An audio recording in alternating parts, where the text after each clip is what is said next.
Ils en parlent. Ils en parlent. Une nouvelle émission créée à TVC7 suite aux demandes que parfois vous nous adressez pour vous créer une opinion. Parfois, effectivement, nous recevons des demandes de personnes qui nous disent « j'aimerais bien entendre parler de tel sujet ou tel sujet » ou « pourquoi on ne parle jamais de cela ?» Alors, face à ces questions, nous nous sommes réunis et nous nous sommes dit « eh bien, on pourrait justement interroger sur un même sujet plusieurs personnes. Ainsi, avoir un tour d'horizon et donner aux personnes qui nous écoutent, aux auditeurs, aux téléspectateurs, le moyen de se faire eux-mêmes une opinion. C'est ainsi que nous avons décidé d'aborder plusieurs sujets, certains, comme je le disais, à votre demande, d'autres à notre demande, à notre initiative. Et nous allons aborder des sujets sur la sécurité, sur la foi, sur l'enseignement, l'éducation par rapport à nos enfants. Le premier sujet que nous allons aborder, c'est un sujet sur la foi. En effet, il y a à Amos des catholiques, des protestants, des gens du Nouvel Âge et aussi des orthodoxes. Alors, nous sommes allés à la rencontre de catholiques, de prêtres catholiques, nous sommes allés à la rencontre de gens du Nouvel Âge et des protestants. Et avec les mêmes questions, nous leur avons demandé, pour eux, qu'est-ce que c'était? Qu'est-ce que c'était que la foi? Qu'est-ce que c'est que l'âme, la vie spirituelle? Alors bien évidemment, dans chacune de ces questions, eh bien, les catholiques n'ont pas les mêmes réponses que les personnes du Nouvel Âge. Alors c'est un premier tour d'horizon que nous vous proposons. Chacune des émissions dure un quart d'heure. Et pendant un quart d'heure, on écoute un seul témoignage, mais la fois suivante, eh bien, nous avons un autre témoignage avec la même question. Et ainsi, nous pouvons, en revenant, en écoutant toutes les émissions, eh bien, se faire chacun d'entre nous son opinion personnelle. Car au final, c'est à chacun de choisir et d'écouter ce que disent les autres pour pouvoir faire un choix éclairé. Ils en parlent.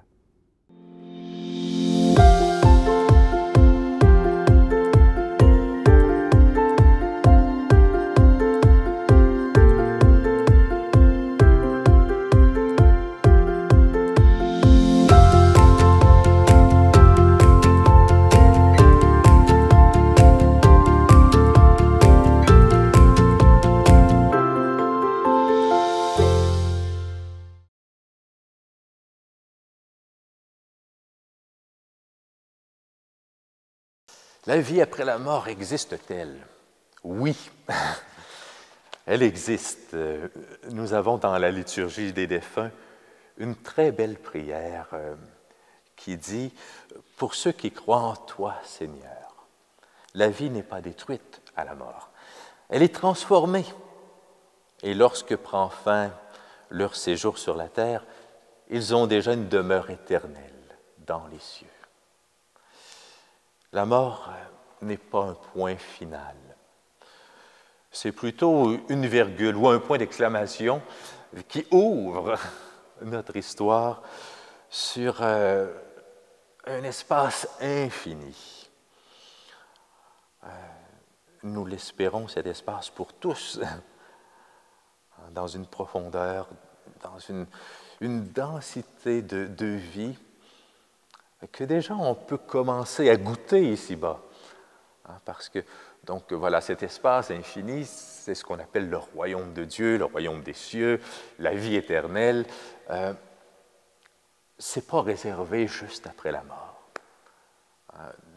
Dès notre baptême, nous sommes plongés dans cette vie et nous avons à apprendre à la laisser grandir en nous, à la laisser rayonner à travers nous. Donc, si pendant les jours de ma vie sur Terre, j'ai cherché le Christ et son royaume, à le servir dans mes frères et sœurs, je ne serai pas surpris au moment de ma mort, je ne serai pas étonné.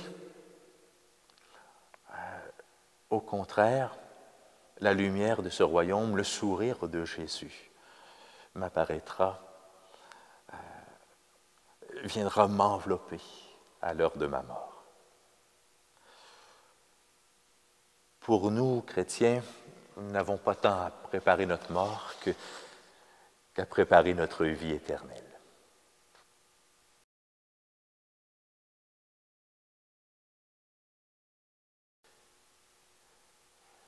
Il n'existe pas seulement un rapport, mais plusieurs. Et j'en développerai deux entre ma foi personnelle et la foi communautaire. Si je peux dire « je crois », c'est parce qu'il y a eu d'abord un « nous croyons ». Donc la foi, si elle est toujours appelée à devenir personnelle, elle n'est jamais individuelle ou isolée.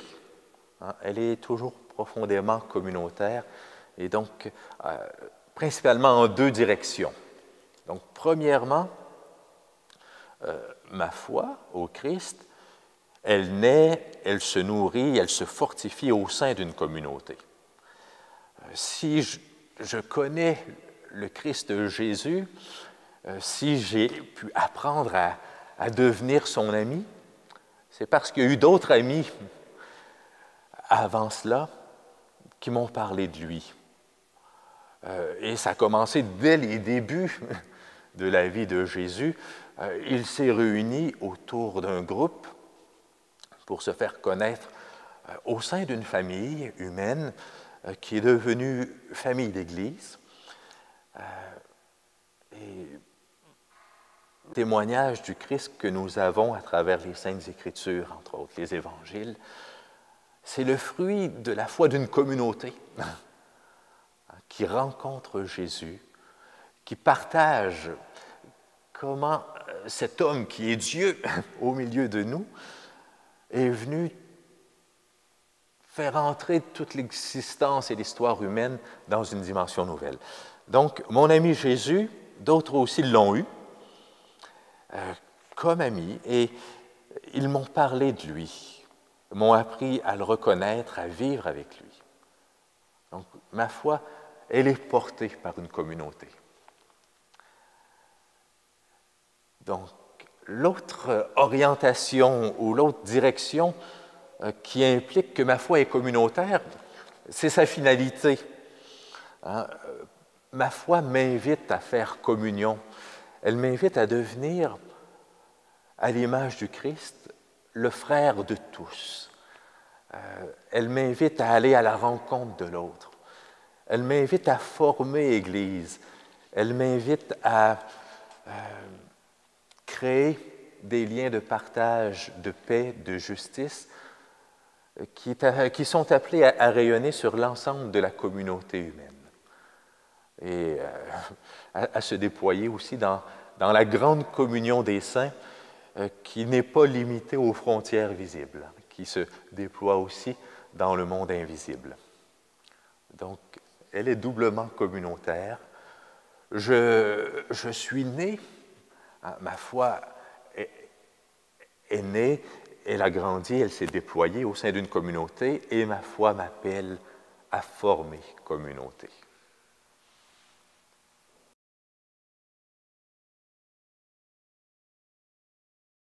Pour moi, qui est le Christ?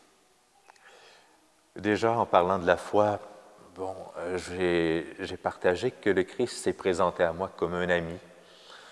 Et cet ami, au fur et à mesure de ma marche avec lui, a pris plusieurs visages. Il s'est présenté comme un sauveur, c'est-à-dire quelqu'un qui était capable de venir me chercher dans des lieux où j'avais besoin d'être relevé, d'être pardonné, de retrouver la valeur de ma vie. Le Christ a su me montrer que j'étais important, que j'étais précieux, que ma vie avait une valeur d'éternité, que moi, je ne savais plus voir. Le Christ, donc c'est un ami fidèle, encore j'y reviens, qui est là avec moi. Je ne le sens pas toujours. Je n'ai jamais eu d'apparition, mais je sais qu'il marche avec moi. Je sais que je peux lui parler tout le temps, qu'il m'écoute. Parfois, je lui crie quand j'ai l'impression qu'il entend moins. Ça ne veut pas dire qu'il entend moins. Je peux lui partager tout ce que je vis, mes incompréhensions, mes colères, mes peines, mais mes joies aussi, ce qui me fait vivre, mes rêves, mes aspirations les plus profondes. Le Christ, c'est celui aussi qui m'appelle à lui faire une grande confiance, à le laisser être un peu le maître ou le seigneur de ma vie. Et ça, c'est au fur et à mesure du chemin avec lui, au fur et à mesure où j'ai pris conscience que, d'une part, il me connaissait bien, il savait ce qui était bon pour moi et le chemin pour me faire entrer dans la vie.